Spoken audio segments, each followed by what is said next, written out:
Hello student, this is Anupam Gambhir. You are watching Anupam English classes. Student, आज के इस video lecture में class 12th English Vistas book से chapter 3 journey to the end of the earth, जिसके author तिसानी दोषी हैं, इसके हम क्वेश्चन आंसर्स को कवर करेंगे। सो चलिए स्टार्ट करते हैं फर्स्ट क्वेश्चन से। How did the author reach Antarctica? Author Antarctica कैसे पहुंची?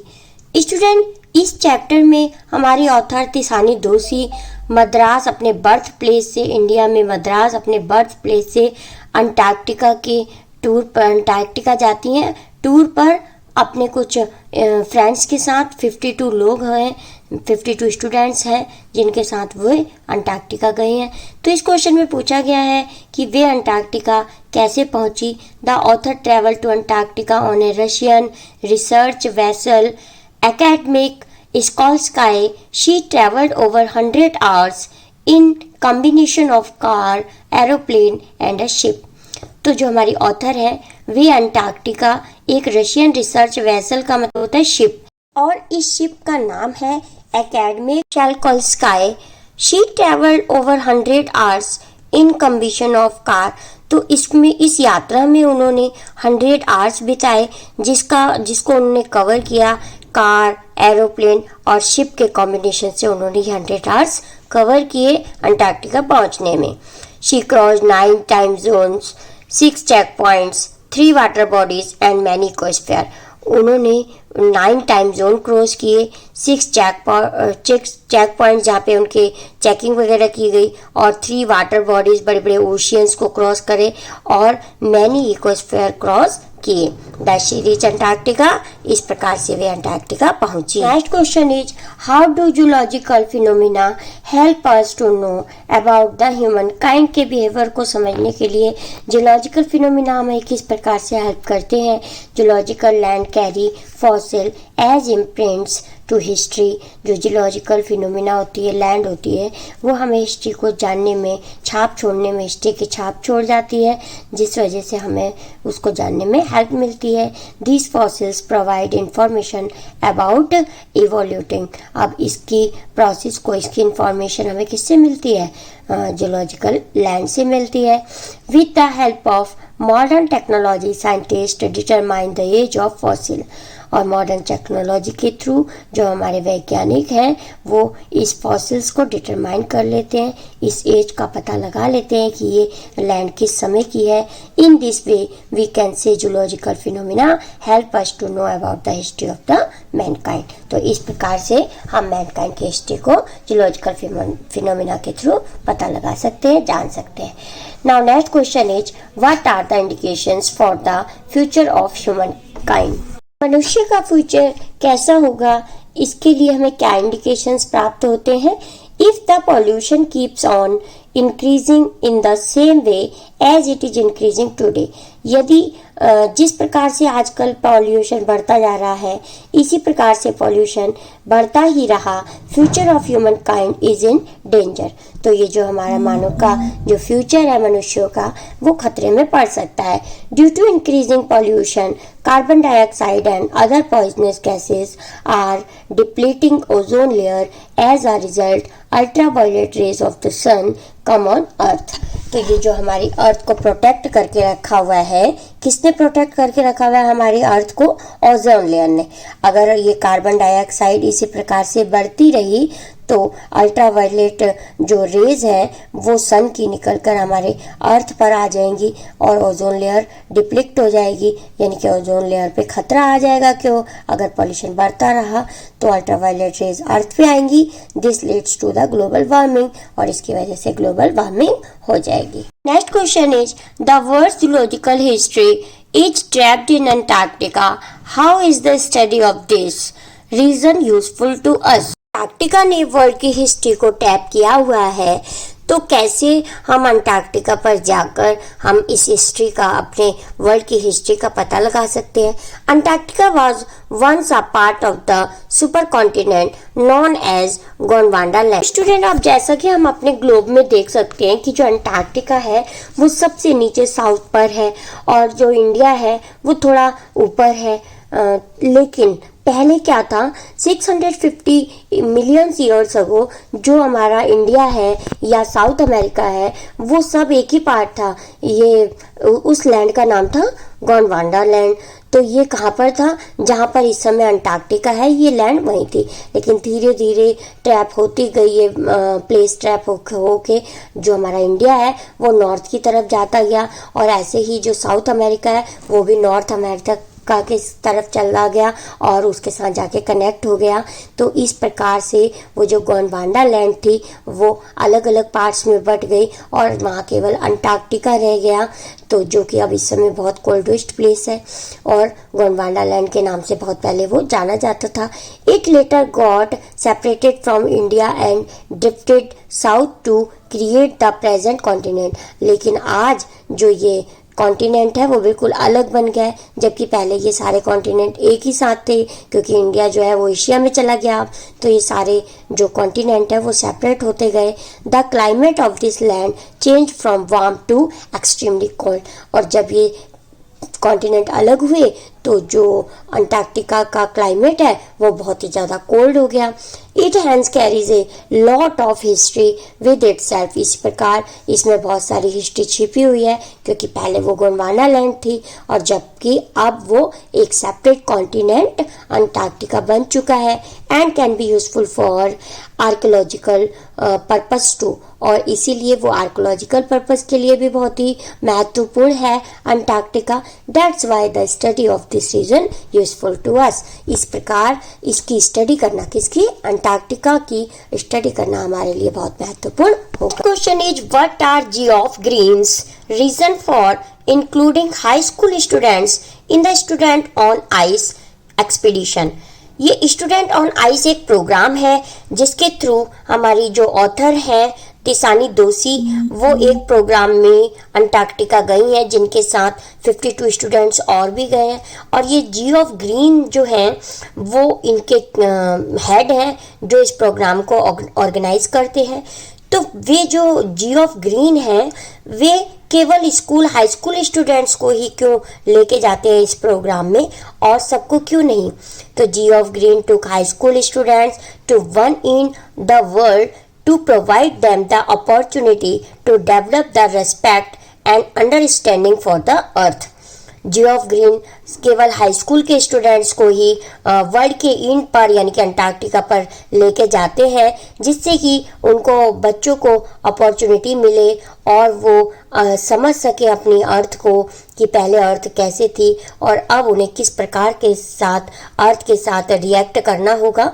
तो इसलिए वे हाई स्कूल के बच्चों को वहाँ लेके जाते हैं। He wanted to make the future policy maker to experience how difficult it would have been for the earth to sustain life by rising it temperature. वे चाहते हैं कि ये जो बच्चे हैं ये हमारे भविष्य के क्या होंगे, पॉलिसी मेकर होंगे और वे लाइफ को जान पाएंगे। और वहाँ जो बढ़ रहा है टेम्परेचर अंटार्कटिका का या हमारी अर्थ पे जो टेम्परेचर बढ़ रहा है इसको किस प्रकार से सस्टेन करना होगा, समझ कर किस प्रकार हमें अर्थ पे एक्ट करना होगा जिससे कि ग्लोबल वार्मिंग ना हो। He wanted them to see the melting ice shelves so that they could estimate the trouble that mankind was headed to.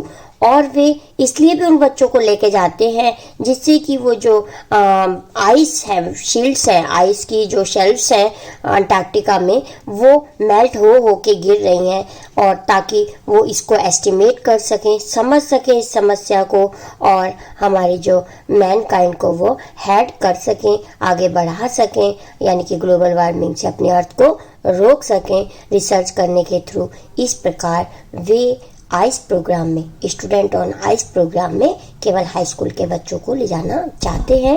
कौन, इस प्रोग्राम के जो हेड है Geoff Green. Now next question, take care of the small things and the big things will take care of themselves. छोटी छोटी चीज़ों की care करना अपने आप बड़ी चीज़ों को उत्पादित कर देता है, उत्पादन कर देता है बड़ी चीज़ों का।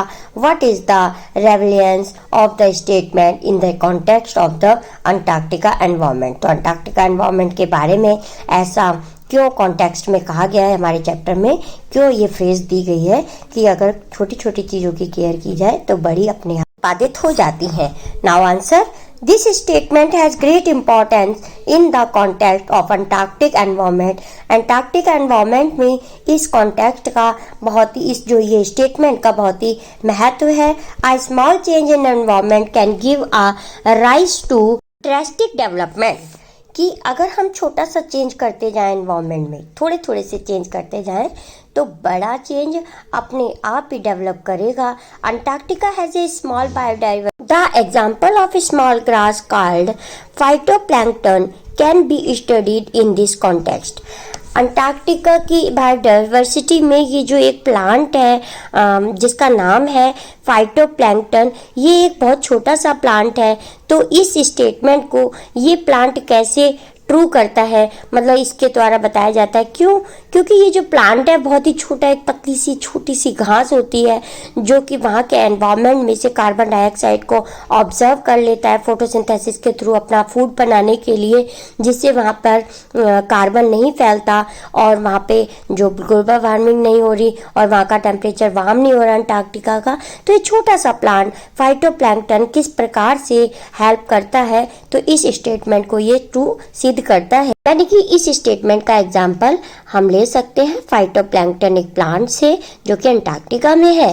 These microscopic grasses undergo the process of photosynthesis and serve as food for the number of marine birds and animal। तो ये फोटोसिंथेसिस करते हैं, फूड बनाते हैं। किसके लिए ये फूड होते हैं? जो मरीन बर्ड्स होती हैं, यानी कि जो जलचर छोटी छोटी बर्ड्स होती हैं, छोटे छोटे एनिमल्स होते हैं, तो उनके लिए फूड प्रोसेस में फोटोसिंथेसिस के थ्रू ये भोजन देते हैं और कार्बन को एब्जॉर्ब करते हैं। The author says if there is a further depletion of the ozone layer it will affect the phytoplanktons and the carbon cycle on the globe.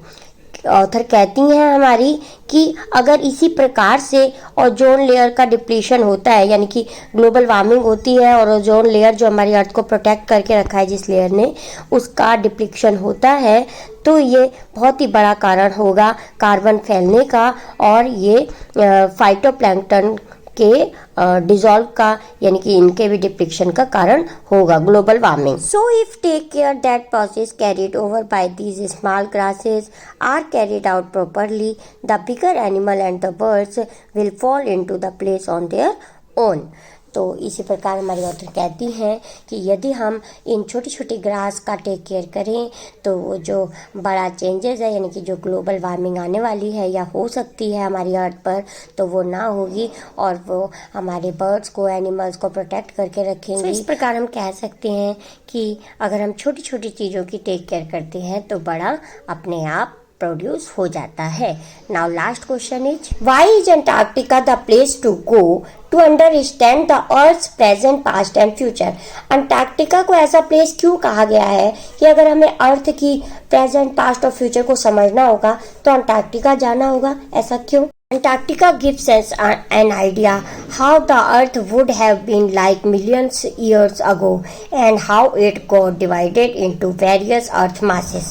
Antarctica हमें एक आइडिया देता है कि बहुत मिलियन ईयर्स अगो हमारी अर्थ ऐसी बिल्कुल नहीं थी जैसी अब दिखाई देती है, क्योंकि ये जो अंटार्कटिका है एक कॉन्टिनेंट है। पहले एशिया, हमारा इंडिया, ये साउथ अमेरिका सब इसी में इंक्लूड थे, लेकिन धीरे धीरे ये ऊपर नॉर्थ की तरफ जाते गए और अंटार्कटिका एक कॉन्टिनेंट, सेपरेट कॉन्टिनेंट बन गया।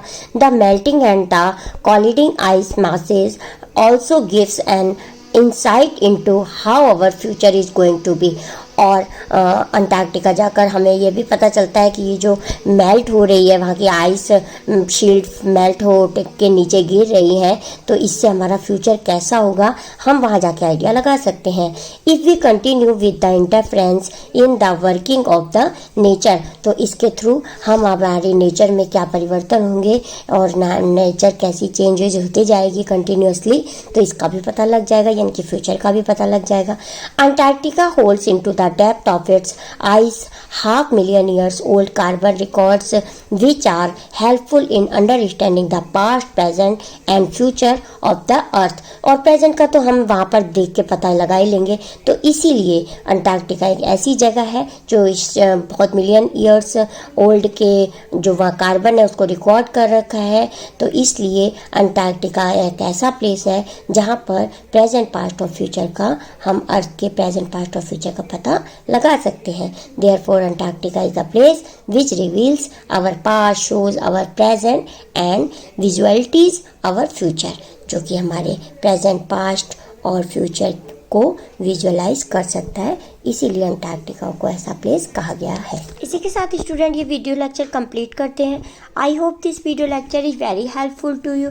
If yes, please like this video, share this video and subscribe my channel for more videos. Thank you so much for watching. मिलते हैं नेक्स्ट वीडियो लेक्चर में, तब तक के लिए बाय।